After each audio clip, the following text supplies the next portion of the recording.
How do you read a race card? When looking at a race card for the first time, you might be a bit overwhelmed by the amount of information, what with all those numbers, symbols and jargon, but don't worry, the folks at Sporting Life Timeform are going to break it down for us. So, when you open a race card, you will first see the race title, class and conditions of the race. Like with football, there are numerous levels of ability within racing. That includes the jockeys, the horses and the people who train them. What does race class mean? Basically, the class represents the level of racing. For example, Class 1 is made up of group or graded races.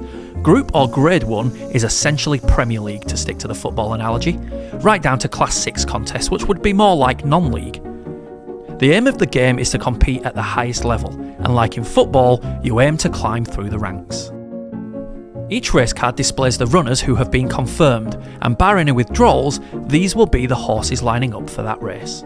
But there's more to consider, such as ratings, the trainer and jockey, their recent form and the weight that they have been allotted for this race, plus any specific equipment that has been used for this race.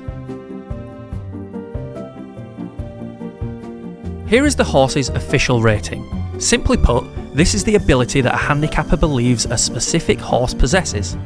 In a handicap race, each horse will carry different weights based on the handicapper's perception of their ability, which derives from the race conditions and their official BHA rating.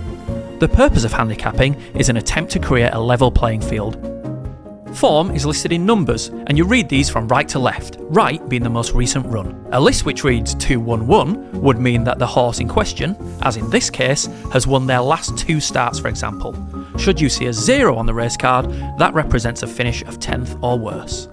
It's important that you don't take form on face value. A horse which has won their last 4 races may well have been moved up in class and faces a much bigger challenge next time round. A recent example of a horse who's progressed through the ranks is Sham, a 2-time Group 1 winner under Holly Doyle, who registered his first victory in a Class 5 back in 2019. A useful feature found on the Timeform race card are the flags and symbols.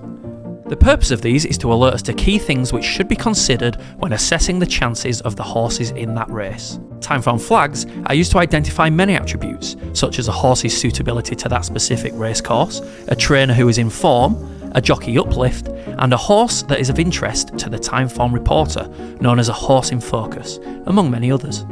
Thanks for joining, and be sure to follow our Racing Education Masterclass series.